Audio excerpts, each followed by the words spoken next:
చెవిరెడ్డి మోహిత్ రెడ్డికి పోలీసులు section 41 subtitle 1B నోటీసులు ఇచ్చారు. నిన్న బెంగళూరు నుంచి దుబాయ్ వెళ్తుండగా మోహిత్ రెడ్డిని అరెస్ట్ చేసిన పోలీసులు ఎస్వి యూనివర్సిటీ పిఎస్కు తీసుకొచ్చారు. అక్కడ ఆయన నోటీసులు ఇచ్చి పంపించారు. పద్మావతి యూనివర్సిటీ ఆవరణలో చంద్రగిరి ఎమ్మెల్యే పులివర్తి నానిపై జరిగిన దాడిలో చెవిరెడ్డి మోహిత్ రెడ్డి 37వ నిందితుడిగా ఉన్నారు. కాగా ఈ కేసుతో తనకు సంబంధం లేదని, రాజకీయ కక్షతోనే తనను ఇబ్బంది పెట్టాలని ఇదంతా చేస్తున్నారని మోహిత్ రెడ్డి ఆరోపించారు.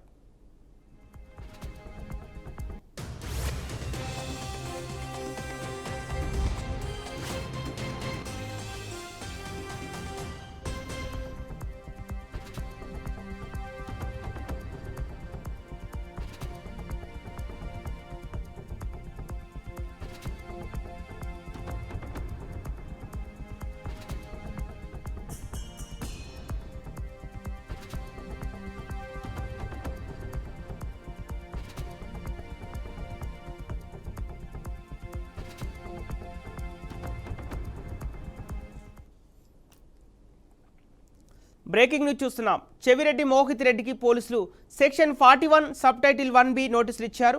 నిన్న బెంగళూరు నుంచి దుబాయ్ వెళ్తుండగా మోహిత్ రెడ్డిని అరెస్ట్ చేసిన పోలీసులు ఎస్వి యూనివర్సిటీ పిఎస్కు తీసుకొచ్చారు. అక్కడ ఆయనకు నోటీసులు ఇచ్చి పంపించారు. పద్మావతి యూనివర్సిటీ ఆవరణలో చంద్రగిరి ఎమ్మెల్యే పులివర్తి నానిపై జరిగిన దాడిలో చెవిరెడ్డి మోహిత్ రెడ్డి 37వ నిందితుడిగా ఉన్నారు. కాగా ఈ కేసుతో తనకు సంబంధం లేదని, రాజకీయ కక్షతోనే తనను ఇబ్బంది పెట్టాలని ఇదంతా చేస్తున్నారని మోహిత్ రెడ్డి ఆరోపించారు.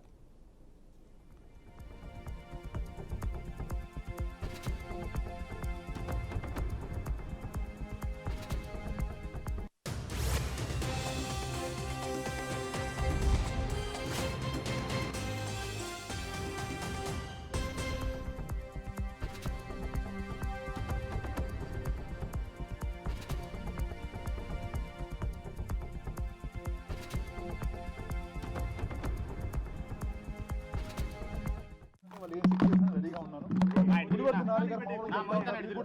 గుడికి పోదామని చెప్పి నేను చెప్తున్నా. ఆ రోజు జరిగిన ఇన్సిడెంట్ నేను కూడా కొట్లా, అది అబద్ధం అని చెప్పి మీకు కూడా తెలుసు. మీకు స్విమ్స్ రిపోర్ట్లో స్విమ్స్ అనేది సాక్షాతం భగవంతుడు ఆధునంలో ఉండే ఒక సంస్థ. అలాంటి సంస్థలో మీకు ఒక చిన్న గాయం జరగలేదు, కార్డు మాత్రం కొట్టారని చెప్పి ఆ రోజు చెప్పడం జరిగింది. అలాంటప్పుడు మీరు ఈరోజు ఈ విధంగా నన్ను ఏదో హత్యాయుతం చేసి ఇంకోటి చేశారని చెప్పి తప్పుడు కేసులు పెట్టి క్యాప్టెన్ అంతా ఒక కేసు ద్వారా భయపెట్టాలనుకుంటున్నారు. తప్పకుండా కుదరదు అది.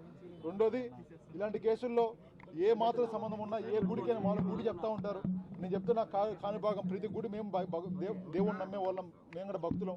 తప్పకుండా ఏ గుడికైనా సరే, ఈ గుడి కాదు ఆ గుడి కాదు, ఏ గుడికైనా సరే నేను ప్రమాణం చేయడానికి సిద్ధంగా ఉన్నా.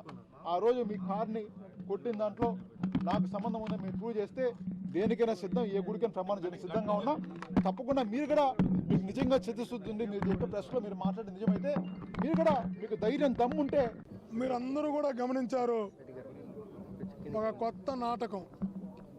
ఎంత దారుణం, దుర్మార్గం, అప్రజాస్వామికం అంటే ఈ ప్రజలు ఆశ్చర్యపోయే అంత దుర్మార్గమైనటువంటి ఆలోచన.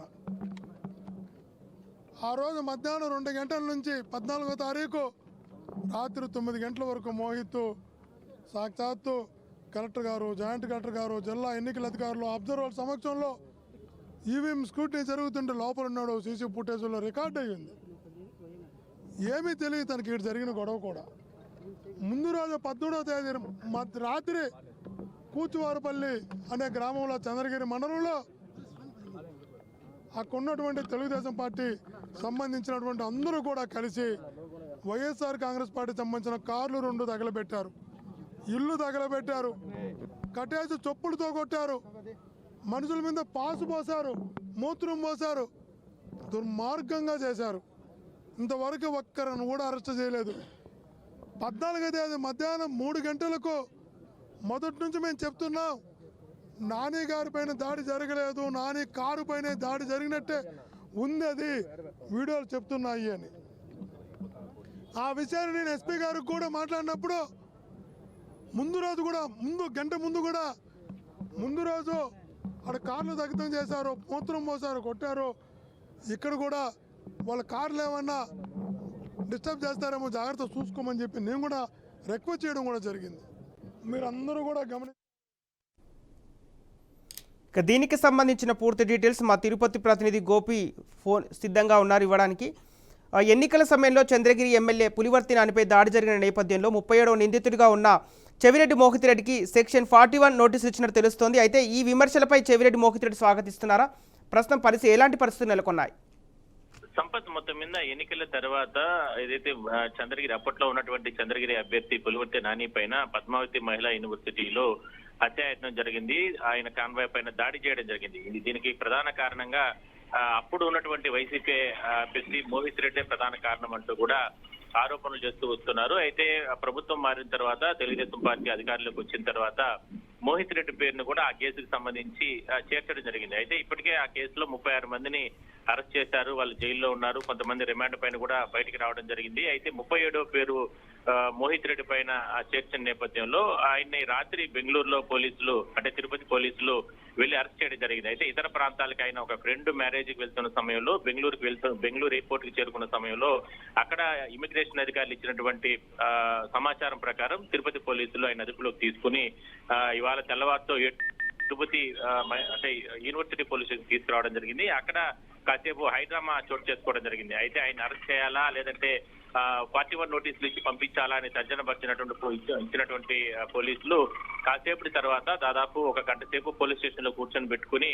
ఆయనకి 41 సిఆర్పిసి కింద నోటీసులు ఇచ్చి పంపివేయడం జరిగింది. అయితే ఇదే విషయాన్ని తెలుసుకున్నటువంటి ఆయన తండ్రి మాజీ MLA Chevireddy Bhaskar Reddy police station ముందర కూర్చొని నిరసన వ్యక్తం చేయండి. అక్రమంగా ఈ కేసులో తన కొడుకుని ఇరికిచ్చారంటూ కూడా ఆయన ఆగ్రహం వ్యక్తం చేశారు. పెద్ద ఎత్తున వైసీపీకి సంబంధించిన కార్యకర్తల నాయకులు పోలీస్ స్టేషన్ వద్దకు చేరుకుని నిరసన కార్యక్రమాలు చేస్తున్న నేపథ్యంలో వెనకడికి వేసినటువంటి పోలీసులు ఆయనకి 41 సిఆర్పిసి కింద నోటీసులు ఇచ్చి పంపించేయడం జరిగింది. మొత్తం మీద చెవిరెడ్డి మోహిత్ రెడ్డిని అరెస్ట్ చేస్తారంటూ కూడా గత వారం 10 రోజుల నుంచి కూడా పెద్ద ఎత్తున ప్రచారం జరిగిన తరుణంలో ఒక్కసారిగా ఆయన రాత్రి బెంగళూరు అంటే ఎయిర్పోర్ట్ లో అరెస్ట్ చేసిన తర్వాత ఆయన నేరుగా తిరుపతికి తీసుకురావడం, అయితే ఆయన్ని రిమాండ్ పంపిస్తారా లేదంటే నోటీసులు ఇస్తారా అంటూ కూడా ప్రచారం జరిగిన తరుణంలో ఆయనకి సిఆర్పిసి కింద ఓన్లీ కేవలం నోటీసులు మాత్రం ఇచ్చి పంపించేయడం జరిగింది. అయితే గత వారం 10 రోజుల నుంచి కూడా తిరుపతిలోనే ఉన్నారు లేదా నియోజకవర్గంలో తిరుగుతున్నారు. ఆ సమయంలో ఒకవేళ నిజంగా అతను తప్పు చేస్తుంటే అప్పుడు అరెస్ట్ చేయకుండా ఏదో బయట ప్రాంతానికి వెళ్తున్నారు కారణం చూపించి అరెస్ట్ చేయడం కరెక్ట్ కాదంటూ కూడా అయినా సంబంధం లేనటువంటి కేసులో తన కొడుకుని ఇరికిచ్చారంటూ కూడా ఆయన తండ్రి భాస్కర్ రెడ్డి కూడా తీవ్రమైన ఆగ్రహం వ్యక్తం చేయడం జరిగింది. ఈ రకంగా కక్ష సాధింపులు చేయడం అనేది కరెక్ట్ కాదంటూ కూడా ఆయన పోలీసులతో వాగ్వాదం కూడా చేయడం జరిగింది. మొత్తం మీద ఒక హైడ్రామా అనేది రాత్రి నుంచి కూడా కొనసాగిందని మనం చెప్పొచ్చు. మొత్తం మీద ప్రస్తుతానికి మాత్రం 41 సిఆర్పిసి నోటీసుల కింద మాత్రం మోహిత్ రెడ్డిని పోలీస్ స్టేషన్ నుంచి విడుదల చేయడం జరిగింది. ఓకే గోపి, ఇప్పుడు రాత్రి ఎస్వి యూనివర్సిటీ తీసుకొచ్చి నోటీసులు ఇచ్చి విడిచిపెట్టినట్టు తెలుస్తోంది. అయితే దీని వెనుక కారణం ఏంటి? అలాగే ఎప్పుడు విచారణ జరిగే అవకాశాలు కనిపిస్తున్నాయి? రిమాండ్ తీసుకునే అవకాశం ఏమైనా ఉందా?